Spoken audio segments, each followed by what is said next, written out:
ಆತ್ಮೀಯ ಸ್ನೇಹಿತರೆ, MNS ಅಕಾಡೆಮಿಗೆ ಸ್ವಾಗತ. ಸ್ನೇಹಿತರೆ, SDA ಮತ್ತು FDAಗೆ ಅತ್ಯಂತ ಉಪಯುಕ್ತವಾಗುವಂತಹ ಕನ್ನಡ ಸಾಹಿತ್ಯಕ್ಕೆ ಸಂಬಂಧಪಟ್ಟ ಬಹುಮುಖ್ಯ 50 ಪ್ರಶ್ನೆಗಳನ್ನು ಈ ಒಂದು ವಿಡಿಯೋದಲ್ಲಿ ಚರ್ಚೆಯನ್ನು ಮಾಡೋಣ. ದಯವಿಟ್ಟು ನಮ್ಮ ಈ ವಿಡಿಯೋವನ್ನು ಕೊನೆಯವರೆಗೂ ವೀಕ್ಷಿಸಿ. ಹಾಗೆಯೇ ನಮ್ಮ ಪ್ರಯತ್ನ ಇಷ್ಟವಾದಲ್ಲಿ ನಮ್ಮ MNS ಅಕಾಡೆಮಿ ಚಾನಲನ್ನು ಸಬ್ಸ್ಕ್ರೈಬ್ ಮಾಡಿ, ಲೈಕ್ ಮಾಡಿ, ಈ ವಿಡಿಯೋವನ್ನು ನಿಮ್ಮ ಸ್ನೇಹಿತರಿಗೂ ಕೂಡ ಶೇರ್ ಮಾಡಿ.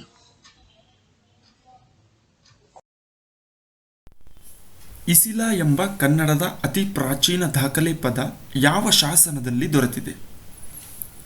ಅಶೋಕನ ಶಾಸನ, ಐಹೊಳೆ ಶಾಸನ, ಅಲ್ಮಿಡಿ ಶಾಸನ ಮತ್ತು ಬಾದಾಮಿ ಶಾಸನ.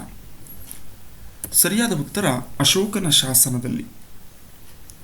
ಕನ್ನಡ ಸಾಹಿತ್ಯವು 2000 ವರ್ಷಗಳಷ್ಟು ಹಳೆಯದು ಎನ್ನುವುದಕ್ಕೆ ಸಾಕ್ಷಿಯಾಗಿ ಚಿತ್ರದುರ್ಗ ಜಿಲ್ಲೆಯ ಬ್ರಹ್ಮಗಿರಿಯ ಬಂಡೆಯ ಮೇಲಿರುವಂತಹ ಅಶೋಕನ ಶಾಸನದಲ್ಲಿರುವಂತಹ ಇಸಿಲ ಎಂಬ ಪದ ಏನಿದೆ, ಇದು ಕನ್ನಡ ಭಾಷೆಯ ಅತಿ ಪ್ರಾಚೀನ ದಾಖಲೆ ಎನ್ನುವಂತಹ ಖ್ಯಾತಿಯನ್ನು ಪಡೆದಿದೆ. ಹೀಗಾಗಿ ಈ ಒಂದು ಪದದಿಂದ ಕನ್ನಡ ಭಾಷೆ ಅತ್ಯಂತ ಪ್ರಾಚೀನ ಕಾಲದಲ್ಲಿನೇ ಬಳಕೆಯಲ್ಲಿತ್ತು ಅನ್ನುವಂಥ ಮಾಹಿತಿ ನಮಗೆ ತಿಳಿದು ಬರುತ್ತದೆ. ಈ ಕೆಳಗಿನ ಯಾವ ಪದಗಳು ಟಾಲೆಮಿ ಜಿಯಾಗ್ರಫಿಯ ಗ್ರಂಥದಲ್ಲಿ ಉಲ್ಲೇಖಿಸಿದ್ದಾನೆ? ಮೊದಗಲ್, ಕಲ್ಲಗೋರಿಸ್. 1ನೇ ಪದ ಮಾತ್ರ ಇದೆ, 1 ಮತ್ತು 2ನೇ ಪದ ಮಾತ್ರ ಇದೆ. ಸರಿಯಾದ ಉತ್ತರ ಆಯ್ಕೆ 4. ಅಂದರೆ ಟಾಲೆಮಿಯ ಭೂಗೋಳ ಗ್ರಂಥದಲ್ಲಿ ಮೊದಗಲ್ ಮತ್ತು ಕಲ್ಲಗೋರಿಸ್ ಎನ್ನುವಂತಹ ಪದಗಳ ಬಳಕೆ ಇದೆ. ಇವು ಕನ್ನಡದ ಪದಗಳಾಗಿದ್ದಾವೆ ಎಂದು ರಾಷ್ಟ್ರಕವಿ ಗೋವಿಂದ ಪೈರವರು ಗುರುತಿಸಿದ್ದಾರೆ. ಕನ್ನಡದ ಕಲ್ ಎನ್ನುವಂತಹ ಪದಕ್ಕೆ ಆಂಗ್ಲ ಭಾಷೆಯಲ್ಲಿ ಸ್ಟೋನ್ ಎಂದಾಗುತ್ತದೆ. ಆ ಪ್ರಕಾರ ಮೊದಗಲ್ ಎನ್ನುವಂಥ ಪದ ಈಗಿನ ಮುದಗಲ್, ಕಲ್ಲಗೇರಿಸ್ ಎನ್ನುವ ಪದ ಕಲ್ಕೇರಿ. ಹೀಗಾಗಿ ಈ ಪದಗಳಲ್ಲಿ ಬಳಸಿರುವಂಥ ಕಲ್ ಎನ್ನುವಂತಹ ಪದ ಏನಿದೆ ಕನ್ನಡದ ಘಟಕ ಪದವಾಗಿದೆ ಎನ್ನುವಂಥದ್ದು ಸಾಹಿತ್ಯ ಸಂಶೋಧಕರ ಅಭಿಪ್ರಾಯವಾಗಿದೆ. ತುಪ್ಪ, ಹೊಟ್ಟೆ, ತೀರ್ ಎಂಬ ಪದಗಳು ಯಾವ ಪ್ರಾಚೀನ ಕೃತಿಯಲ್ಲಿ ದೊರೆತಿವೆ? ಶಾಂತಿ ಪುರಾಣ, ಕವಿರಾಜಮಾರ್ಗ, ಗಾತಸಪ್ತಸತಿ, ಆದಿಪುರಾಣ. ಸರಿಯಾದ ಉತ್ತರ ಗಾತಸಪ್ತಸತಿ.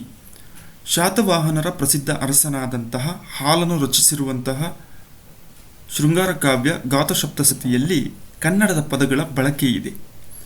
ತುಪ್ಪ, ಹೊಟ್ಟೆ, ತೀರ್. ಪರೀಕ್ಷೆಯಲ್ಲಿ ಈ ಪದಗಳನ್ನೇ ಕೊಟ್ಟು ಇವು ಯಾವ ಕೃತಿಯಲ್ಲಿ ಉಲ್ಲೇಖವಾಗಿದ್ದಾವೆ ಅಥವಾ ಕೃತಿಯನ್ನು ಕೊಟ್ಟುಬಿಟ್ಟು ಕನ್ನಡದ ಯಾವ ಪದಗಳು ಬಳಕೆಯಾಗಿದ್ದಾವೆ ಎನ್ನುವಂಥ ಪ್ರಶ್ನೆಯನ್ನು ಕೇಳೋದರಿಂದ ಈ ಒಂದು ಪ್ರಶ್ನೆ ಅತ್ಯಂತ ಪ್ರಮುಖವಾದದ್ದು.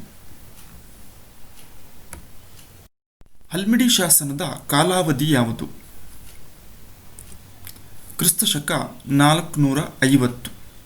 ಅಲ್ಮಿಡಿ ಶಾಸನವು ಕನ್ನಡದ ಮೊಟ್ಟಮೊದಲ ಶಾಸನವಾಗಿದ್ದು ಇದು ಕಾಕುತ್ಸವರ್ಮನ ಕಾಲಾವಧಿಯಲ್ಲಿ ನೀಡಲಾದಂತಹ ದಾನಕ್ಕೆ ಸಂಬಂಧಪಟ್ಟಂತಹ ಶಾಸನವಾಗಿದೆ. ಕನ್ನಡ ಭಾಷೆಗೆ ಶಾಸ್ತ್ರೀಯ ಸ್ಥಾನಮಾನ ನೀಡಿದ ವರ್ಷ ಯಾವುದು? 2004, 2005, 2007, 2008. 2008 ಸರಿಯಾದಂಥ ಉತ್ತರ. ಇನ್ನು 2004ರಲ್ಲಿ ತಮಿಳು ಭಾಷೆಗೆ ಶಾಸ್ತ್ರೀಯ ಸ್ಥಾನಮಾನವನ್ನು ನೀಡಲಾಯಿತು. ಕನ್ನಡಕ್ಕೆ 2008ರಲ್ಲಿ. ಶಾಸ್ತ್ರೀಯ ಭಾಷೆಯ ಸ್ಥಾನಮಾನವನ್ನು ಒಂದು ಭಾಷೆಗೆ ನೀಡಬೇಕಾದರೆ ಕೆಲವೊಂದು ಕರಾರುಗಳಿದ್ದಾವೆ. ಮೊದಲನೆಯದು, ಆ ಒಂದು ಭಾಷೆ 1000 ವರ್ಷಗಳಿಗೂ ಮೇಲ್ಪಟ್ಟು ಹಿಂದಿನ ಪಠ್ಯಗಳು ಅಥವಾ ದಾಖಲಿತ ಚರಿತ್ರೆಯ ಪ್ರಾಚೀನತೆಯನ್ನು ಹೊಂದಿರಬೇಕು, ಅಥವಾ ಭಾಷೆಯನ್ನು ಮಾತನಾಡುವ ಜನ ತಲೆಮಾರುಗಳಿಂದ ಒಂದು ಮೌಲಿಕ ಪರಂಪರೆ ಎಂದು ಪರಿಗಣಿಸಿದ ಪ್ರಾಚೀನ ಸಾಹಿತ್ಯಗಳ ಮೊತ್ತವನ್ನು ಹೊಂದಿರಬೇಕು. ಇಂತಹ ಕೆಲವು ಕರಾರುಗಳ ಆಧಾರದ ಮೇಲೆ ಭಾರತದಲ್ಲಿ ಶಾಸ್ತ್ರೀಯ ಸ್ಥಾನಮಾನವನ್ನು ನೀಡುವಂಥ ಪ್ರಕ್ರಿಯೆ ಇದೆ. Centre of Indian institute of languages ಎಂಬ ಸಂಶೋಧನಾ ಸಂಸ್ಥೆ ಎಲ್ಲಿದೆ? ಬೆಂಗಳೂರು, ಹಂಪೆ, ಮೈಸೂರು, ಧಾರವಾಡ. ಮೈಸೂರಿನಲ್ಲಿ ಈ ಒಂದು ಸಂಸ್ಥೆ ಇದ್ದು ಭಾಷೆಯ ಪ್ರಾಚೀನತೆಗೆ ಸಂಬಂಧಪಟ್ಟ ಹಾಗೆ, ಸಾಹಿತ್ಯಕ್ಕೆ ಸಂಬಂಧಪಟ್ಟ ಹಾಗೆ ಸಂಶೋಧನೆಗಳನ್ನು ಮಾಡುವಂತಹ ಸಂಸ್ಥೆಯಾಗಿದೆ. ಇದು ಮೈಸೂರಿನಲ್ಲಿ ಇದೆ. ಕವಿರಾಜಮಾರ್ಗ ಕೃತಿಯು ಯಾವ ಸಾಹಿತ್ಯ ಕಾಲಘಟ್ಟಕ್ಕೆ ಸೇರುವುದಾಗಿದೆ? ಪೂರ್ವದ ಹಳಗನ್ನಡ, ಹಳಗನ್ನಡ, ನಡುಗನ್ನಡ, ಹೊಸಗನ್ನಡ. ಆಯ್ಕೆ 1 ಪೂರ್ವದ ಹಳಗನ್ನಡ. ಕನ್ನಡ ಭಾಷೆಯ ವಿವಿಧ ಹಂತಗಳನ್ನು ಅಥವಾ ಕನ್ನಡ ಭಾಷೆಯ ಅವಸ್ಥಾಂತರಗಳು ಅಂತ ಕರಿತೀವಿ. 5 ವಿಭಾಗಗಳಾಗಿ ಸಾಹಿತ್ಯ ವಿದ್ವಾಂಸರು ಗುರುತಿಸಿದ್ದಾರೆ. ಪೂರ್ವದ ಹಳಗನ್ನಡ, ಹಳಗನ್ನಡ, ನಡುಗನ್ನಡ, ಹೊಸಗನ್ನಡ ಮತ್ತು ಆಧುನಿಕ ಕನ್ನಡ. ಇದರಲ್ಲಿ ಕವಿರಾಜ ಮಾರ್ಗ ಕನ್ನಡದಲ್ಲಿ ಮೊದಲ ಉಪಲಬ್ಧ ಗ್ರಂಥವಾಗಿದೆ. ಇದು ಪ್ರಾರಂಭದಲ್ಲಿ ಇದ್ದಂತಹ ಸಾಹಿತ್ಯ ಬೆಳವಣಿಗೆ ಆಗಿರುವುದರಿಂದ ಪೂರ್ವದ ಹಳಗನ್ನಡ ಅವಸ್ಥಾಭೇದಕ್ಕೆ ಸೇರಿದ್ದಾಗಿದೆ. ಕನ್ನಡ ಪ್ರಾದೇಶಿಕ ಉಪಭಾಷೆಗಳನ್ನು ಎಷ್ಟು ವಿಧಗಳಾಗಿ ವಿಂಗಡಿಸಿದೆ? 4 ವಿಧಗಳಾಗಿ ವಿಂಗಡಿಸಿದೆ. ಮೊದಲನೆಯದು ಗುಲ್ಬರ್ಗಾ ಕನ್ನಡ, ಧಾರವಾಡ ಕನ್ನಡ, ಮಂಗಳೂರು ಕನ್ನಡ ಮತ್ತು ಮೈಸೂರು ಕನ್ನಡ. ಸೊ ಕರ್ನಾಟಕ ರಾಜ್ಯದಲ್ಲಿ ಒಂದೇ ಕನ್ನಡ ಭಾಷೆಯನ್ನು ಬೇರೆ ಬೇರೆ ರೂಪದಲ್ಲಿ ಬಳಕೆಯಲ್ಲಿರೋದನ್ನು ನಾವು ಗಮನಿಸಬಹುದು. ಅದರಂತೆ 4 ಪ್ರಾದೇಶಿಕ ಉಪಭಾಷಾ ವಿಭಾಗಗಳಾಗಿ ವಿಂಗಡಣೆ ಮಾಡಲಾಗಿದೆ. ದುಕಾನ, ಕಿರಾಯ, ನಸೀಬ, ದೋಸ್ತ ಈ ರೀತಿ ಪದಗಳು ಯಾವ ಪ್ರಾದೇಶಿಕ ಉಪಭಾಷೆ ಗುಂಪಿಗೆ ಸೇರಿವೆ? ಮೈಸೂರು, ಧಾರವಾಡ, ಗುಲ್ಬರ್ಗಾ, ಮಂಗಳೂರು. ಗುಲ್ಬರ್ಗಾ ಪ್ರಾದೇಶಿಕ ಉಪಭಾಷಾ ವಿಭಾಗಕ್ಕೆ ಸೇರಿದ್ದಾವೆ. ಕಾರಣ ಅಲ್ಲಿ ಬಹುಮನಿ ಸುಲ್ತಾನರು ಮತ್ತು ಬಿಜಾಪುರದ ಆದಿಲ್ ಶಾಹಿಗಳ ಆಳ್ವಿಕೆಯನ್ನು ಕಾಣ್ತೀವಿ. ಹಾಗಾಗಿ ಉರ್ದು ಭಾಷೆಯ ಪ್ರಭಾವ ಆ ಒಂದು ಪ್ರಾದೇಶಿಕ ವಿಭಾಗದಲ್ಲಿ ಹೆಚ್ಚಿನ ಪ್ರಮಾಣದಲ್ಲಿ ಕಾಣುವುದರಿಂದ ಈ ಎಲ್ಲ ಪದಗಳು ಅಲ್ಲಿ ಜನರೂಢಿಯಲ್ಲಿ ಬಳಕೆಯಲ್ಲಿ ಕನ್ನಡ ಭಾಷೆಯೊಂದಿಗೆ ಇದ್ದಾವೆ. ಮೈಸೂರು ಕನ್ನಡ ಪ್ರಾದೇಶಿಕ ಉಪಭಾಷಾ ವರ್ಗದಲ್ಲಿ ಹಾಲುಕರೆ, ಕರಡಿ ಪದಗಳು ಯಾವ ರೀತಿ ಬಳಕೆಯಲ್ಲಿವೆ? ಸಹಜವಾಗಿಯೇ ಗಮನಿಸಬಹುದು. ಹಾಲುಕರೆ ಅನ್ನುವಂತಹ ಪದದ ಬದಲಾಗಿ ಹಾಲ್ಕರಿ, ಕರಡಿ ಎನ್ನುವ ಪದವಾಗಿ ಕಲ್ಡಿ ಎನ್ನುವಂತಹ ಆಡುಭಾಷೆಯ ಪದ ಬಳಕೆಯನ್ನು ನಾವು ಕಾಣ್ತೀವಿ. ಇದು ಮೈಸೂರು ಕನ್ನಡ ಪ್ರಾದೇಶಿಕ ಉಪವಿಭಾಗದಲ್ಲಿ ಕಾಣಬಹುದು. ಪ್ರತಿಯೊಂದು ವರ್ಗದವರು ಪ್ರತ್ಯೇಕವಾಗಿ ಆಡುವ ಭಾಷೆಗಳನ್ನು ಏನೆಂದು ಕರೆಯುವರು? ಸಾಮಾಜಿಕ ಉಪಭಾಷೆ, ಧಾರ್ಮಿಕ ಉಪಭಾಷೆ, ಸ್ಥಾನಿಕ ಉಪಭಾಷೆ, ಸ್ಥಳೀಯ ಭಾಷೆ. ಸಾಮಾಜಿಕ ಉಪಭಾಷೆ ಅಂತ ಕರಿತೀವಿ. ಈಗ ವಿಭಾಗಗಳ ಆಧಾರದ ಮೇಲೆ ನೋಡಿದ ಮೇಲೆ ಆಯಾ ವರ್ಗದವರು, ಒಂದು ಜಾತಿ ಇರ್ಬೋದು, ಧರ್ಮದವರು ಇರ್ಬೋದು, ಆಯಾ ವರ್ಗದವರು ಮಾತನಾಡುವಂಥ ಭಾಷೆಯನ್ನು ನಾವು ಸಾಮಾಜಿಕ ಉಪಭಾಷೆ ಅಂತ ಕರಿತೀವಿ. ಪದಗಳನ್ನು ನೇರವಾಗಿ ಮೂಲ ರೂಪದಲ್ಲಿ ಸ್ವೀಕರಿಸಿದ ಪದಕ್ಕೆ ಉದಾಹರಣೆ ಈ ಪದ. ಅನ್ಯ ಭಾಷಾ ಪದಗಳ ಸ್ವೀಕರಣ ಕನ್ನಡ ಭಾಷೆಯಲ್ಲಿ ಅನೇಕ ಪದಗಳು ಬಳಕೆಯಾಗಿರೋದನ್ನು ನಾವು ಕಾಣ್ತೀವಿ. ಹಾಗೆಯೇ ಬೇರೆ ಭಾಷೆಯಲ್ಲಿರುವಂತಹ ಪದಗಳನ್ನು ಮೂಲ ರೂಪದಲ್ಲಿ ಅದೇ ರೀತಿ ನಮ್ಮ ಕನ್ನಡ ಭಾಷೆಯಲ್ಲಿಯೇ ಬಳಸ್ತೇವೆ. ಸೊ ಅಂತಹ ಪದಗಳ ಗುಂಪನ್ನು ಇಲ್ಲಿ ಕೊಟ್ಟಿದ್ದಾರೆ. ಅದರಲ್ಲಿ ನೇರವಾಗಿ ಬಳಸಿರುವಂತಹ ಪದ ಯಾವುದು ಅಂತ ಹೇಳಿದ್ರೆ ಸವಲತ್ತು. ಸೊ ಈ ಸವಲತ್ತು ಅನ್ನುವಂಥ ಪದ ಅನ್ಯ ಭಾಷೆಯ ಪದವಾಗಿದ್ದು ಇದನ್ನು ಕನ್ನಡದಲ್ಲಿ ನೇರವಾಗಿ ನಾವು ಬಳಕೆ ಮಾಡ್ಕೊಳ್ತೀವಿ, ಏನೂ ಬದಲಾವಣೆ ಇಲ್ಲದೇನೆ. ಇವುಗಳಲ್ಲಿ ಯಾವುದು ಗ್ರೀಕ್ ಮೂಲದ ಪದವಾಗಿದೆ? ಏಣಿ, ಧ್ವನಿ, ದಮ್ಮ, ಕಾರ. ಸರಿಯಾದ ಉತ್ತರ ದಮ್ಮ ಎನ್ನುವಂಥ ಪದ ಗ್ರೀಕ್ ಮೂಲದ ಪದವಾಗಿದೆ. ಇದಲ್ಲದೇನೆ ಸುರಂಗ, ಸೇವಿಗೆ, ದಿನಾರ, ಗದ್ಯಾಣ, ದಮ್ಮಡಿ ಈ ಮುಂತಾದ ಪದಗಳು ಗ್ರೀಕ್ ಮೂಲದಿಂದ ಕನ್ನಡ ಭಾಷೆಗೆ ಬಂದವುಗಳಾಗಿವೆ. ಅಲ್ಮಾರಿ, ಅನಾನಸ್ಸು, ಬೊಂಬು, ಸಾಬಣ ಇವು ಯಾವ ಭಾಷೆಯ ಪದಗಳು? ಗ್ರೀಕ್, ಪೋರ್ಚುಗೀಸ್, ಅರಬ್ಬಿ, ಕನ್ನಡ. ಸರಿಯಾದ ಉತ್ತರ ಪೋರ್ಚುಗೀಸ್ ಭಾಷೆಯ ಪದಗಳಾಗಿದ್ದಾವೆ. ತುಟಿಯ ಸಹಾಯದಿಂದ ಉಚ್ಚರಿಸಲ್ಪಡುವ ಅಕ್ಷರಗಳನ್ನು ಏನೆಂದು ಕರೆಯುವರು? ಓಷ್ಟ್ಯ, ತಾಲವ್ಯ, ದಂತ್ಯ, ಕಂಠ್ಯ. ಓಷ್ಟ್ಯ ಅಕ್ಷರಗಳು ಅಂತ ಕರಿತೀವಿ. ಇದಕ್ಕೆ ಉದಾಹರಣೆಯನ್ನು ನೋಡೋದಾದರೆ ಫ, ಭ, ವ ಅಂದರೆ ತುಟಿಯ ಸಹಾಯದಿಂದ ಈ ಅಕ್ಷರಗಳನ್ನು ಉಚ್ಚಾರಣೆ ಮಾಡ್ತೀವಿ. ಇಂತಹ ಅಕ್ಷರಗಳನ್ನು ಓಷ್ಟ್ಯ ಅಕ್ಷರಗಳು ಅಂತ ಕರಿತೀವಿ. ತಾಲವ್ಯ ಧ್ವನಿಯ ಗುಂಪಿನ ಅಕ್ಷರಗಳಿಗೆ ಉದಾಹರಣೆ ಯಾವುವು?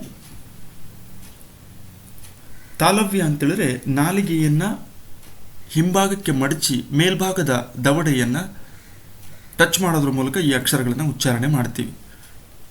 ಅವು ಯಾವುವು ಅಂತ ನೋಡಿದ್ರೆ ಠ, ಢ, ಳ. ನೋಡಿ, ಈ ಅಕ್ಷರಗಳನ್ನು ಉಚ್ಚಾರಣೆ ಮಾಡೋ ಸಂದರ್ಭದಲ್ಲಿ ನಮ್ಮ ನಾಲಿಗೆಯ ಮುಂಭಾಗ ಏನಿದೆ ಅದನ್ನು ಮೇಲ್ಭಾಗದ ತುದಿಗೆ ಸ್ಪರ್ಶ ಮಾಡುವುದರ ಮೂಲಕ ಈ ಅಕ್ಷರಗಳನ್ನು ಉಚ್ಚರಿಸುತ್ತೇವೆ. ಇಂದ, ಕೆ, ಗೆ ಇವು ಯಾವ ವಿಭಕ್ತಿ ಪ್ರತ್ಯಯಗಳಿಗೆ ಉದಾಹರಣೆಯಾಗಿವೆ? ಆಯ್ಕೆ 4 ತೃತೀಯ ಮತ್ತು ಚತುರ್ಥಿ. ಉ, ಅನ್ನು, ಇಂದ. ಸೊ ಅಲ್ಲಿಗೆ ಇಂದ ಅನ್ನುವಂಥದ್ದು ತೃತೀಯ ಆಯಿತು. ಅದಾದ ನಂತರ ಕೆ, ಗೆ ಇವು ಚತುರ್ಥಿ ವಿಭಕ್ತಿ ಪ್ರತ್ಯಯಗಳಿಗೆ ಉದಾಹರಣೆ ಪ್ರತ್ಯಯಗಳು ಅಂತ ಕರಿತೀವಿ.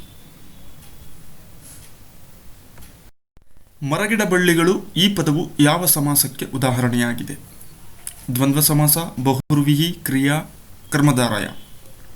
ಸರಿಯಾದ ಉತ್ತರ ದ್ವಂದ್ವ ಸಮಾಸ. ದ್ವಂದ್ವ ಸಮಾಸ ಎಂದರೆ ಎಲ್ಲ ಪದಗಳು ಪ್ರಧಾನವಾಗಿದ್ದು ಒಂದೇ ನಾಮಪದದಂತೆ ಕಾರ್ಯನಿರ್ವಹಿಸುತ್ತಿದ್ದರೆ ಅದನ್ನು ದ್ವಂದ್ವ ಸಮಾಸ ಅಂತ ಕರಿತೀವಿ. ಮರ ಪ್ಲಸ್ ಗಿಡ ಪ್ಲಸ್ ಬಳ್ಳಿ ಇವೆಲ್ಲವೂ ಸೇರಿಸಿ ಮರಗಿಡ ಬಳ್ಳಿಗಳು ಅನ್ನೋ ಪದವನ್ನು ಬಳಸ್ತೀವಿ. ಸೊ ಈ ರೀತಿ ಪದರಚನೆಯನ್ನು ಹೊಂದಿರುವಂತಹ ಸಮಾಸಕ್ಕೆ ದ್ವಂದ್ವ ಸಮಾಸ ಅಂತ ಕರೆಯುವುದು.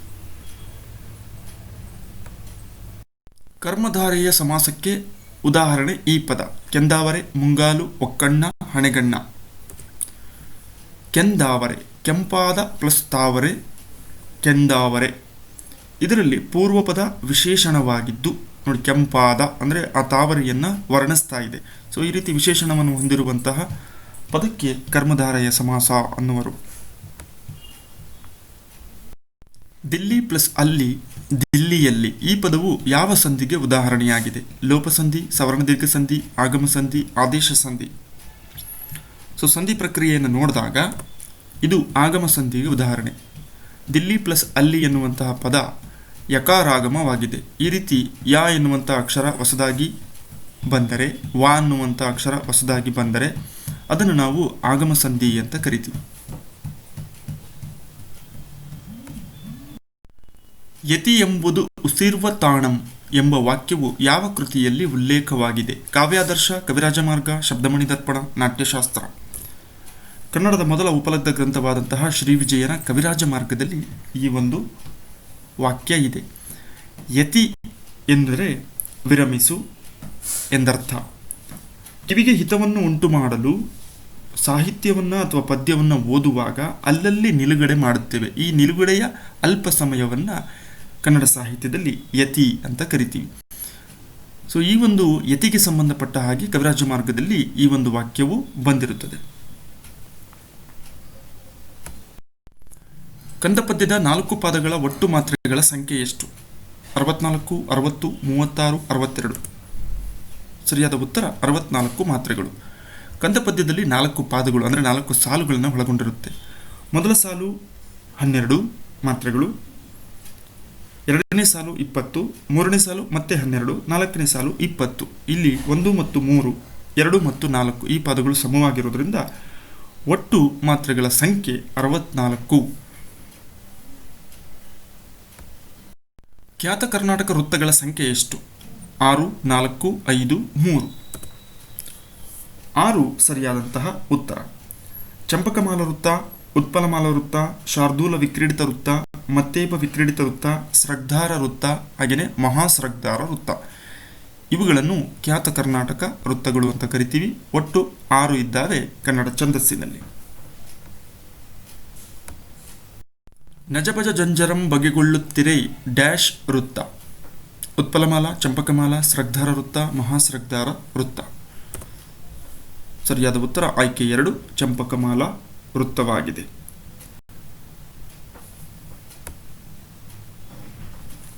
ಮೊದಲ ಪ್ರಶ್ನೆ, 0 - 0 = 0 ಎಂಬ ಸಣ್ಣ ಕಥೆಯನ್ನು ಬರೆದವರು ಯಾರು? ತರಾಸು, ನೇಮಿಚಂದ್ರ, ಅನಕೃ. ಸರಿಯಾದಂತಹ ಆಯ್ಕೆ 1 ತರಾಸು. ತರಾಸುರವರ ಪೂರ್ಣ ಹೆಸರು ತಳುಕು ರಾಮಸ್ವಾಮಯ್ಯ ಸುಬ್ಬರಾಯ. ಇವರ ಪ್ರಮುಖ ಕೃತಿಗಳು ಚಂದ್ರವಳ್ಳಿಯ ತೋಟ, ಹಂಸಗೀತೆ, ನಾಗರಹಾವು, ಬೆಂಕಿಯ ಬಲೆ, ಗಾಳಿ ಮಾತು, ಬಿಡುಗಡೆಯ ಬೇಡಿ, ಹಾಗೆಯೇ ಮಸಣದ ಹೂ. ಇವರ ಅನೇಕ ಕಾದಂಬರಿಗಳು ಚಲನಚಿತ್ರಗಳಾಗಿಯೂ ಸಮೇತ ಪ್ರಸಿದ್ಧವಾಗಿದ್ದಾವೆ. ಕೆ ಸದಾಶಿವ ಬರೆದ ಕೃತಿ ಯಾವುದು? ಕಾಡುಹರಟೆ, ಗಿರಿಜಾಖಂಡ ಸಿನಿಮಾ, ನಲ್ಲಿಯಲ್ಲಿ ನೀರು ಬಂತು. ನಲ್ಲಿಯಲ್ಲಿ ನೀರು ಬಂತು ಎನ್ನುವಂಥದ್ದು ಕೆ ಸದಾಶಿವರವರು ಬರೆದಂತಹ ಪ್ರಮುಖ ಕಥಾ ಸಂಕಲನವಾಗಿದೆ. ಅಮಲನ ಕಥೆಗಳು ಎಂಬುದು ಯಾರು ಬರೆದ ಮೊದಲ ಕಥೆಯಾಗಿದೆ? ರಾಮಚಂದ್ರ ಶರ್ಮಾ, ಕುವೆಂಪು, ಹಾಗೆಯೇ KS ನರಸಿಂಹಸ್ವಾಮಿ. ಸರಿಯಾದಂತಹ ಉತ್ತರ ರಾಷ್ಟ್ರಕವಿ ಕುವೆಂಪುರವರು. ಕುಪ್ಪಳ್ಳಿ ವೆಂಕಟಪ್ಪ ಪುಟ್ಟಪ್ಪ ಕನ್ನಡದ ಅಗ್ರಮಾನ್ಯ ಕವಿ, ಕಾದಂಬರಿಕಾರ, ನಾಟಕಕಾರ, ವಿಮರ್ಶಕ ಹಾಗೂ ಚಿಂತಕ. 20ನೇ ಶತಮಾನ ಕಂಡ ದೈತ್ಯ ಪ್ರತಿಭೆ, ವರಕವಿ ಬೇಂದ್ರೆಯವರಿಂದ ಯುಗದ ಕವಿ, ಜಗದ ಕವಿ ಎಂದು ಕರೆಸಿಕೊಂಡವರು. ವಿಶ್ವಮಾನವ ಸಂದೇಶವನ್ನು ನೀಡಿದವರು, ಕನ್ನಡದ 2ನೆಯ ರಾಷ್ಟ್ರಕವಿ ಹಾಗೂ ಮೊದಲನೆಯ ಜ್ಞಾನಪೀಠ ಪ್ರಶಸ್ತಿ ಪಡೆದಂತಹ ಕನ್ನಡದ ಕವಿಯಾಗಿದ್ದಾರೆ ಕುವೆಂಪುರವರು. ಶ್ರೀಪತಿಯ ಕಥೆಗಳು ಇದನ್ನು ಬರೆದವರು ಯಾರು? ಎ.ಆರ್. ಕೃಷ್ಣಶಾಸ್ತ್ರಿಯವರು ಬರೀತಾರೆ. ಕನ್ನಡದ ಖ್ಯಾತ ವಿದ್ವಾಂಸ, ಸಾಹಿತಿಗಳು. ಇವರ ಬಂಗಾಳಿ ಕಾದಂಬರಿಕಾರ ಬಂಕಿಮಚಂದ್ರ ಎನ್ನುವಂತಹ ಕೃತಿಗೆ 1961ರಲ್ಲಿ ಕೇಂದ್ರ ಸಾಹಿತ್ಯ ಅಕಾಡೆಮಿ ಪ್ರಶಸ್ತಿ ದೊರೆತಿದೆ. ಇದರಲ್ಲಿ ಪಿ. ಲಂಕೇಶ್ ಬರೆದ ಕಥೆ ಯಾವುದು? ರೊಟ್ಟಿ, ಚಿಗುರು, ಬುಗುರಿ. ರೊಟ್ಟಿ ಸರಿಯಾದಂತಹ ಉತ್ತರ. ಪಿ. ಲಂಕೇಶ್ ಕನ್ನಡದ ಖ್ಯಾತ ಸಾಹಿತಿ, ಲಂಕೇಶ್ ಪತ್ರಿಕೆಯ ಸಂಸ್ಥಾಪಕರು, ಕವಿ, ಕಥೆಗಾರ, ಕಾದಂಬರಿಕಾರ, ಅಂಕಣಕಾರ, ನಾಟಕಕಾರ, ನಟ ಹಾಗೂ ನಿರ್ದೇಶಕ. ಹೀಗೆ ಬಹುಮುಖ ವ್ಯಕ್ತಿತ್ವವನ್ನು ಹೊಂದಿದಂಥವರು ಪಿ. ಲಂಕೇಶ್ರವರು. ಇವರ ಪ್ರಮುಖ ಕೃತಿಗಳು ಇಡಿಪಸ್ ಮತ್ತು ಅಂತಿಗೊನೆ, ಗುಣಮುಖ, ನನ್ನ ತಂಗಿಗೊಂದು ಗಂಡು ಕೊಡಿ, ತೆರೆಗಳು, ಹಾಗೆಯೇ ಟಿ. ಪ್ರಸನ್ನನ ಗೃಹಸ್ಥಾಶ್ರಮ. ಮಗುವಾಗಿ ಬಂದವನು ಈ ಕಥೆಯನ್ನು ಬರೆದವರು ಯಾರು? ವೀಣಾ ಯಲ್ಬುರ್ಗಿ, ಜಿ.ಎಸ್. ಸದಾಶಿವ, ಎಂ.ಕೆ. ಇಂದಿರಾ. ಸರಿಯಾದಂಥದ್ದು ಜಿ.ಎಸ್. ಸದಾಶಿವ. ಕರಾವಳಿ ಗಂಗಾಸ್ನಾನ ಕೃತಿಯನ್ನು ಬರೆದವರು ಯಾರು? ದೇವನೂರು ಮಹಾದೇವ, ಸತ್ತಾನಂದ ಪಾತ್ರೋಟ, ಕಾಳೇಗೌಡ ನಾಗಾವರ. ಆಯ್ಕೆ 3 ಕಾಳೇಗೌಡ ನಾಗಾವರವರ ಪ್ರಮುಖ ಕೃತಿ ಕರಾವಳಿ ಗಂಗಾಸ್ನಾನ. ಕನ್ನಡದ ಖ್ಯಾತ ವಿಮರ್ಶಕ, ಪ್ರಬಂಧಕಾರ ಕಾಳೇಗೌಡ ನಾಗಾವರವರ ಇತರ ಕೃತಿಗಳು ಕೊಡಗಿನ ಗೌರಮ್ಮ ಬರೆದ ಕಥೆಗಳು, ಜೀವನ ಪ್ರೇಮ, ಕಥಾ ಸಂಪುಟ, ಪ್ರೀತಿ ಮತ್ತು ನಿರ್ಭೀತಿ ಎನ್ನುವಂತಹ ಕೃತಿಗಳನ್ನು ರಚನೆ ಮಾಡಿದ್ದಾರೆ. ನಳಚರಿತೆ ಎಂಬ ಪೌರಾಣಿಕ ಕಥೆಯನ್ನು ಬರೆದವರು ಯಾರು? ಗಳಗನಾಥ, ಮಾಸ್ತಿ, ಬೇಂದ್ರೆ. ಆಯ್ಕೆ 1 ಗಳಗನಾಥ. ಇವರ ಪೂರ್ಣ ಹೆಸರು ವೆಂಕಟೇಶ ತ್ರಿವಿಕ್ರಮ ಭಟ್ ಕುಲಕರ್ಣಿ ಎಂಬುದು. ಆದರೆ ಇವರು ಗಳಗನಾಥ ಎಂದೇ ತಮ್ಮ ಸಾಹಿತ್ಯ ಕೃಷಿಯನ್ನು ಆರಂಭ ಮಾಡಿದಂಥವರು. ಇವರ ಪ್ರಮುಖ ಪೌರಾಣಿಕ ಕಥೆ ನಳಚರಿತೆ. ಶಾಂತಿನಾಥ್ ದೇಸಾಯಿಯವರ ಪ್ರಸಿದ್ಧ ಕಥೆ ಯಾವುದು? ನವಿಲು, ಮುಕ್ತ, ಕ್ಷಿತಿಜ. ಆಯ್ಕೆ 3 ಕ್ಷಿತಿಜ. ನವ್ಯ ಸಾಹಿತ್ಯದ ಪ್ರಮುಖ ಬರಹಗಾರರಲ್ಲಿ ಶಾಂತಿನಾಥ ದೇಸಾಯಿಯವರು ಕೂಡ ಒಬ್ಬರು. 1929ರಲ್ಲಿ ಜನಿಸ್ತಾರೆ. ಇವರ ಪ್ರಮುಖ ಕೃತಿಗಳನ್ನು ನೋಡೋದಾದರೆ ಕ್ಷಿತಿಜ, ದಂಡೆ, ರಾಕ್ಷಸ, ಪರಿವರ್ತನೆ ಮತ್ತು ಆಯ್ದ ಕಥೆಗಳು ಎನ್ನುವಂಥ ಕಥಾ ಸಂಕಲನವನ್ನು ಸಮೇತ ರಚನೆ ಮಾಡಿದ್ದಾರೆ. ದೀಪಾವಳಿ ಎಂಬ ಕಥಾ ಸಂಕಲನದ ಕರ್ತೃ ಯಾರು? ಅಶ್ವಥ್, ಸಿದ್ಧಲಿಂಗಯ್ಯ, ಯು.ಆರ್. ಅನಂತಮೂರ್ತಿ. ಅಶ್ವಥ್ ರವರು ರಚನೆ ಮಾಡಿದಂತಹ ಪ್ರಮುಖ ಕಥಾ ಸಂಕಲನ ದೀಪಾವಳಿಯಾಗಿದೆ. ನಾಕಸ್ತೂರಿ ಬರೆದ ಕೃತಿ ಯಾವುದು? ಚಂಗೂಲಿ ಚೆಲುವ, ಗುಬ್ಬಚ್ಚಿಗೂಡು, ಹಕ್ಕಿಯ ಹಿಂಚರ. ಸರಿಯಾದ ಉತ್ತರ ಚಂಗೂಲಿ ಚೆಲುವ. ನಾರಾಯಣ ಕಸ್ತೂರಿ ರಂಗನಾಥ ಶರ್ಮಾ ಎನ್ನುವಂಥದ್ದು ಪೂರ್ಣ ಹೆಸರು. ನಾಕಸ್ತೂರಿ ಎಂದು ಖ್ಯಾತರಾದಂತಹ ಇವರು ಕೇರಳದ ತಿರುವನಂತಪುರಂ ಗ್ರಾಮದಲ್ಲಿ ಜನಿಸ್ತಾರೆ 1887ರಲ್ಲಿ. ಇವರ ಪ್ರಮುಖ ಕೃತಿಗಳು ಗಾಳಿಗೋಪುರ, ರಂಗನಾಯಕಿ, ಅನರ್ಥಕೋಶ, ಅಶೋಕ ಎಂಬ ಐತಿಹಾಸಿಕ ಗ್ರಂಥವನ್ನು ರಚನೆ ಮಾಡ್ತಾರೆ. ಹಾಗೆಯೇ ಚೆಂಗುಲಿ ಚೆಲುವ ಎನ್ನುವಂತಹ ಕಥಾ ಸಂಕಲನ, ಗೃಹಾದಾರಣ್ಯಕ ಎನ್ನುವಂತಹ ಕೃತಿ, ಚಕ್ರದೃಷ್ಟಿ. ಕಾರ್ವಾನ್ ಎಂಬ ಕೃತಿಯ ಕರ್ತೃ ಯಾರು? ತರಾಸು, ಅನಕರು, ಬಸವರಾಜ ಕಟ್ಟಿಮನಿ. ಬಸವರಾಜ ಕಟ್ಟಿಮನಿ ಸರಿಯಾದಂತಹ ಉತ್ತರ. ಇವರ ಇತರ ಪ್ರಮುಖ ಕೃತಿಗಳು ಮಾಡಿ ಮಡಿದವರು, ಪಾತರಗಿತ್ತಿ, ಬಂಗಾರದ ಜಿಂಕೆಯ ಹಿಂದೆ, ಜ್ವಾಲಾಮುಖಿಯ ಮೇಲೆ, ಕಾದಂಬರಿಕಾರನ ಕತೆ, ಚಕ್ರವ್ಯೂಹ, ಗ್ರಾಮಸೇವಿಕ, ಮೋಹದ ಬಲೆಯಲ್ಲಿ ಎನ್ನುವಂಥ ಪ್ರಮುಖ ಕೃತಿಗಳನ್ನು ರಚನೆ ಮಾಡಿದ್ದಾರೆ. ಪಾಶ್ಚಾತ್ಯ ಸಣ್ಣ ಕಥೆಗಳು ಎಂಬ ಕೃತಿಯನ್ನು ಬರೆದವರು ಯಾರು? ವಿ. ಕುರುಗೋಕ, ಕೆ.ಎನ್. ಮೂರ್ತಿರಾವ್, ಚಂಪಾ. ಎ.ಎನ್. ಮೂರ್ತಿರಾವ್ ಬರೆದಂತಹ ಕೃತಿ ಪಾಶ್ಚಾತ್ಯ ಸಣ್ಣ ಕಥೆಗಳು. ಅಲ್ಲದೇನೆ ಹಗಲುಗನಸುಗಳು, ಅಲೆಯುವ ಮನ, ಮಿನುಗುವ ಮಿಂಚು, ದೇವರು ಎಂಬ ಪ್ರಮುಖ ಕೃತಿಗಳನ್ನು ರಚನೆ ಮಾಡಿದ್ದಾರೆ. ಕನ್ನಡದಲ್ಲಿ ಶ್ರೇಷ್ಠ ಪ್ರಬಂಧಕಾರರು, ವಿಮರ್ಶಕರು ಆಗಿದ್ದು ಇವರ ದೇವರು ಎನ್ನುವಂತಹ ಕೃತಿಗೆ ಪಂಪ ಪ್ರಶಸ್ತಿ ಸಿಕ್ಕಿದೆ. ಮೌನಿ ಎಂಬ ಕಥೆಯನ್ನು ಬರೆದ ಜ್ಞಾನಪೀಠ ಸಾಹಿತಿ ಯಾರು? ಯು.ಆರ್. ಅನಂತಮೂರ್ತಿ, ಗಿರೀಶ್ ಕಾರ್ನಾಡ್, ಮಾಸ್ತಿ. ಆಯ್ಕೆ 1 ಯು.ಆರ್. ಅನಂತಮೂರ್ತಿ. ಕನ್ನಡದ ಜ್ಞಾನಪೀಠ ಸಾಹಿತಿಗಳಲ್ಲಿ ಒಬ್ಬರಾದಂತಹ ಯು.ಆರ್. ಅನಂತಮೂರ್ತಿಯವರು ಅನೇಕ ಕಥಾ ಸಂಕಲನಗಳನ್ನು, ವಿಮರ್ಶಾ ಕೃತಿಗಳನ್ನು ಬರೆದಿದ್ದಾರೆ. ಇವರ ಸಮಗ್ರ ಸಾಹಿತ್ಯವನ್ನು ಪರಿಗಣನೆ ಮಾಡಿ ಜ್ಞಾನಪೀಠ ಪ್ರಶಸ್ತಿಯನ್ನು ನೀಡಲಾಗಿದೆ. ಭಾರತೀಪುರ, ಸಂಸ್ಕಾರ ಮುಂತಾದ ಕೃತಿಗಳು ಚಲನಚಿತ್ರವಾಗಿಯೂ ಸಮೇತ ರೂಪುಗೊಂಡಿದ್ದಾವೆ.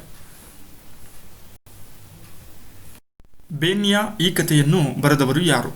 ಎಂ ಗೋಪಾಲಕೃಷ್ಣ ಅಡಿಗ, ಪಿ ಲಂಕೇಶ್, ಯಶವಂತ ಚಿತ್ತಾಲ. ಆಯ್ಕೆ 3 ಯಶವಂತ ಚಿತ್ತಾಲ. ಉತ್ತರ ಕನ್ನಡ ಜಿಲ್ಲೆಯ ಹನೇಹಳ್ಳಿಯಲ್ಲಿ ಜನಿಸ್ತಾರೆ. ಮುಂಬೈನಲ್ಲಿ ವಾಸವಾಗಿರುತ್ತಾರೆ ವೃತ್ತಿಯ ನಿಮಿತ್ತ. ಇವರ ಪ್ರಮುಖ ಕೃತಿಗಳು ಸಂದರ್ಶನ, ಅಬೋಲಿನ ಆಟ, ಬೇನ್ಯ, ಆಯ್ದ ಕಥೆಗಳು ಎನ್ನುವಂಥ ಪ್ರಮುಖ ಕೃತಿಗಳನ್ನು ರಚನೆ ಮಾಡಿದ್ದಾರೆ. ಹುಲಿಯೂರಿನ ಸರಹದ್ದು ಎಂಬ ಕಥೆಯನ್ನು ಬರೆದ ಕನ್ನಡದ ಖ್ಯಾತ ಸಾಹಿತಿ ಯಾರು? ಕುವೆಂಪು, ಪೂರ್ಣಚಂದ್ರ ತೇಜಸ್ವಿ, ಹಾಗೆ ಚದುರಂಗ. ಸರಿಯಾದಂಥದ್ದು ಪೂಚಂತೆ ಅಥವಾ ಪೂರ್ಣಚಂದ್ರ ತೇಜಸ್ವಿ. ಕುವೆಂಪುರವರ ಪುತ್ರರಾದಂಥ ಇವರು ಕನ್ನಡದ ಪ್ರಮುಖ ಸಾಹಿತಿಗಳಲ್ಲಿ ಒಬ್ಬರು. ಇವರ ಪ್ರಮುಖ ಕಾದಂಬರಿಗಳು ಅಥವಾ ಕೃತಿಗಳು ಹುಲಿಯೂರಿನ ಸರಹದ್ದು, ಅಬಚೂರಿನ ಪೋಸ್ಟ್ ಆಫೀಸ್, ಕಿರುಗೂರಿನ ಗಯ್ಯಾಳಿಗಳು, ಜುಗಾರಿ ಕ್ರಾಸ್ ಮುಂತಾದ ಪ್ರಮುಖ ಕೃತಿಗಳನ್ನು ರಚನೆ ಮಾಡಿದ್ದಾರೆ. ಎರಡು ಮನಸ್ಸು ಎಂಬ ಕಥೆಯನ್ನು ರಚಿಸಿದ ಖ್ಯಾತ ಮಹಿಳಾ ಸಾಹಿತಿ ಯಾರು? ವೈದೇಹಿ ಪಣಿಯಮ್ಮ ತ್ರಿವೇಣಿ. ತ್ರಿವೇಣಿ ಸರಿಯಾದಂತಹ ಉತ್ತರ. ತ್ರಿವೇಣಿ ಎಂಬ ಬರಹನಾಮದಿಂದ ಪ್ರಸಿದ್ಧರಾದವರು ಶ್ರೀಮತಿ ಅನಸೂಯ ಶಂಕರ್. ಇವರು ಕನ್ನಡದ ಪ್ರಮುಖ ಕಾದಂಬರಿಕಾರರೊಬ್ಬರು. ಹಲವಾರು ಜನಪ್ರಿಯ ಕಾದಂಬರಿಗಳ ಮೂಲಕ ಪ್ರಸಿದ್ಧಿಯಾಗಿದ್ದಾರೆ. ಇವರ ಇತರ ಕೃತಿಗಳು ಸಮಸ್ಯೆಯ ಮಗು, ಎರಡು ಮನಸ್ಸು, ಹೆಂಡತಿಯ. ವೀಣಾ ಶಾಂತೇಶ್ವರ ಅವರು ಬರೆದ ಕಥೆ ಯಾವುದು? ಹಕ್ಕಿಗಳು, ಗೂಡು, ಹಸಿವು. ಆಯ್ಕೆ 3 ಹಸಿವು ಎನ್ನುವಂಥದ್ದು. ಇದಲ್ಲದೇನೆ ಕವಲು, ಬಿಡುಗಡೆ, ನಡೆದದ್ದೇ ದಾರಿ ಪ್ರಮುಖ ಕಥೆಗಳನ್ನು ಇವರು ರಚನೆ ಮಾಡಿದ್ದಾರೆ. ಸುಂಟರಗಾಳಿ ಕೃತಿಯನ್ನು ಬರೆದ ಖ್ಯಾತ ಬಂಡಾಯ ಸಾಹಿತಿ ಯಾರು? ಸಿದ್ದಲಿಂಗಯ್ಯ, ಬರಗೂರು ರಾಮಚಂದ್ರಪ್ಪ, ಎಲ್ ಹನುಮಂತಯ್ಯ. ಆಯ್ಕೆ 2 ಬರಗೂರು ರಾಮಚಂದ್ರಪ್ಪ ಕನ್ನಡದ ಖ್ಯಾತ ಬಂಡಾಯ ಸಾಹಿತಿ. ಇವರ ಪ್ರಮುಖ ಕೃತಿಗಳು ಒಂದು ಊರಿನ ಕಥೆಗಳು, ಕನ್ನಡಾಭಿಮಾನ, ಕಪ್ಪು ನೆಲದ ಕೆಂಪು ಕಾಲು, ಮರಕುಟಿಗ, ರಾಜಕಾರಣಿ, ಸಾಹಿತ್ಯ, ಸುಂಟರಗಾಳಿ. ಬಕುಳದ ಹೂಗಳು ಎಂಬ ಕಥನ ಕವನವನ್ನು ಬರೆದವರು ಯಾರು? ಮೂಗಳ್ಳಿ ಗಣೇಶ, ನಿರಂಜನ, ಸುರಂ ಎಕ್ಕೊಂಡಿ. ಆಯ್ಕೆ 3 ಸುರಂ ಎಕ್ಕೊಂಡಿ. ಈ ಒಂದು ಕೃತಿಗೆ 1992ರಲ್ಲಿ ಕೇಂದ್ರ ಸಾಹಿತ್ಯ ಅಕಾಡೆಮಿ ಪ್ರಶಸ್ತಿ ಸಿಕ್ಕಿದೆ. ಸುರಂ ಎಕ್ಕೊಂಡಿ ಕನ್ನಡದ ಅತ್ಯಂತ ಶ್ರೇಷ್ಠ ಕಥನಕಾರ, ಕವಿ, ಸಾಹಿತಿ. ಇವರ ಪೂರ್ಣ ಹೆಸರು ಸುಬ್ಬಣ್ಣ ರಂಗಣ್ಣ ಎಕ್ಕೊಂಡಿ ಎನ್ನುವಂಥದ್ದಾಗಿದೆ. ಕನ್ನಡದಲ್ಲಿ ಮೊದಲು ಸಣ್ಣ ಕಥೆಯನ್ನು ಬರೆದವರು ಯಾರು? ಪಂಜೆ ಮಂಗೇಶರಾಯ್, ಗೋವಿಂದ ಪೈ, ಮಾಸ್ತಿ ವೆಂಕಟೇಶ ಅಯ್ಯಂಗಾರ್. ಸರಿಯಾದ ಉತ್ತರ ಪಂಜೆ ಮಂಗೇಶರಾಯ್. 1874ರಲ್ಲಿ ಜನಿಸ್ತಾರೆ. ಕವಿಶಿಷ್ಯ ಎನ್ನುವುದು ಇವರ ಕಾವ್ಯನಾಮವಾಗಿರುತ್ತೆ. ಇವರು ಮೂಲತಃ ಅಧ್ಯಾಪಕರಾಗಿ, ಶಾಲಾ ಇನ್ಸ್ಪೆಕ್ಟರ್ ಆಗಿ ರಚನೆ ಮಾಡಿದ್ದು ಶಿಶು ಸಾಹಿತ್ಯದಲ್ಲಿ ಅಪಾರವಾದಂತಹ ಸೇವೆಯನ್ನು ಸಲ್ಲಿಸಿದ್ದಾರೆ. ಸಿದ್ದಯ್ಯ ಪುರಾಣಿಕರ ಪ್ರಸಿದ್ಧ ಕೃತಿ ಯಾವುದು? ನಮ್ಮ ಕನ್ನಡ ನಾಡು, ತರಂಗ, ತುಷಾರಹಾರ. ಆಯ್ಕೆ 3 ತುಷಾರಹಾರ. ಸಿದ್ದಯ್ಯ ಪುರಾಣಿಕರು ಕವಿಗಳಾಗಿ, ಆಡಳಿತಗಾರರಾಗಿ, ಆಧುನಿಕ ವಚನಕಾರ ಸಾಹಿತಿಯಾಗಿ ಪ್ರಸಿದ್ಧರಾದಂಥವರು. ಕೊಪ್ಪಳ ಜಿಲ್ಲೆಯ ಯಲಬುರ್ಗಿ ತಾಲೂಕಿನ ದ್ಯಾಂಪುರದಲ್ಲಿ ಜನಿಸುತ್ತಾರೆ. ಸಣ್ಣ ಕಥೆಯ ಹೊಸ ಒಲವುಗಳು ಎಂಬ ಕೃತಿಯನ್ನು ಬರೆದವರು ಯಾರು? ಪ್ರಭುಶಂಕರ, ಗಿರಂಡಿ ಗೋವಿಂದರಾಜು, ಜಿ.ಎಸ್. ನಾಯಕ್. ಆಯ್ಕೆ 2 ಗಿರಡ್ಡಿ ಗೋವಿಂದರಾಜ್. ನವ್ಯ ಸಾಹಿತ್ಯದ ಯುಗದ ಪ್ರಥಮ ಪಂಕ್ತಿಯಲ್ಲಿ ಸೇರುವಂಥ ಕನ್ನಡದ ಶ್ರೇಷ್ಠ ವಿಮರ್ಶಕ ಗಿರಡ್ಡಿ ಗೋವಿಂದರಾಜ್ರವರು. ಕನ್ನಡದ ಮೊದಲ ಸಣ್ಣ ಕಥೆ ಯಾವುದು? ಮೊದಲ ಸಣ್ಣ ಕಥೆಯನ್ನು ರಚನೆ ಮಾಡಿದವರು ಪಂಜೆ ಮಂಗೇಶರಾಯರು ಅಂತ ನೋಡಿದ್ವಿ. ಹಾಗಾದರೆ ಅವರು ರಚನೆ ಮಾಡಿದಂತಹ ಮೊದಲ ಸಣ್ಣ ಕಥೆ ಯಾವುದು?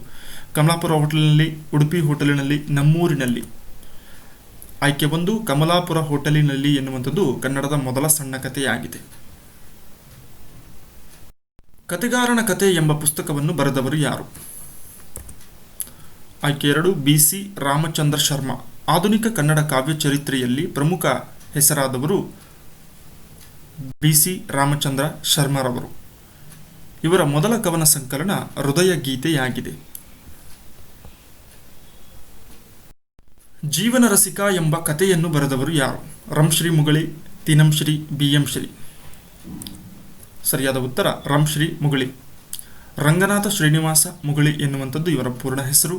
ಕನ್ನಡ ಸಾಹಿತ್ಯ ಲೋಕದ ಪ್ರಮುಖ ವಿದ್ವಾಂಸರ ಸಾಲಿಗೆ ಸೇರಿದಂಥವರು. ಕನ್ನಡ ಸಾಹಿತ್ಯ ಚರಿತ್ರೆ ಎನ್ನುವಂಥ ಕೃತಿ ಅತ್ಯಂತ ಪ್ರಸಿದ್ಧವಾದಂಥದ್ದು. ತಮ್ಮ ಪ್ರಾರಂಭದ ಹೆಸರಾದ ರಂಗನಿಗೆ ರಸಿಕತೆಗೆ ಲೇಪನವನ್ನು ಹಚ್ಚಿ ರಸಿಕರಂಗ ಎಂಬ ಹೆಸರನ್ನು ತಮ್ಮಲ್ಲಿನ ಬರವಣಿಗಾರನ ಹೆಸರನ್ನಾಗಿ ಮಾಡಿಕೊಳ್ತಾರೆ. ಇದು ಇವರ ಕಾವ್ಯನಾಮವಾಗಿದೆ. ಜೀವನ ರಸಿಕ ಎನ್ನುವಂಥದ್ದು ಇವರ ಪ್ರಮುಖ ಕಥೆಯಾಗಿದೆ. ಸ್ನೇಹಿತರೆ, ಇದಾಗಿತ್ತು ಕನ್ನಡ ಸಾಹಿತ್ಯಕ್ಕೆ ಸಂಬಂಧಪಟ್ಟಂತಹ ಬಹುಮುಖ್ಯ ವಿಡಿಯೋ. ಈಗ ನಿಮಗಾಗಿ 2 ಪ್ರಶ್ನೆಗಳು, ಇವುಗಳ ಉತ್ತರವನ್ನು ಕಮೆಂಟ್ನಲ್ಲಿ ನೀಡಿ. ದೆಹಲಿ ಸುಲ್ತಾನನೊಬ್ಬನ ಜೀವನಾಧಾರಿತವಾದಂತಹ ತುಘಲಕ್ ಎಂಬ ನಾಟಕದ ರಚನೆಕಾರರು ಯಾರು? ತುಘಲಕ್ ಎಂಬ ನಾಟಕದ ರಚನೆಕಾರರು ಯಾರು? 2ನೇ ಪ್ರಶ್ನೆ, ಗುಣಮುಖ ಇದು ಯಾರ ಪ್ರಸಿದ್ಧ ನಾಟಕವಾಗಿದೆ? ಈ 2 ಪ್ರಶ್ನೆಗಳಿಗೂ ಕಮೆಂಟ್ನಲ್ಲಿ ಉತ್ತರವನ್ನು ನೀಡಿ. ಮುಂದಿನ ಮತ್ತೊಂದು ಉಪಯುಕ್ತ ವಿಡಿಯೋದೊಂದಿಗೆ ತಮ್ಮನ್ನು ಭೇಟಿಯಾಗೋಣ. ಧನ್ಯವಾದಗಳು.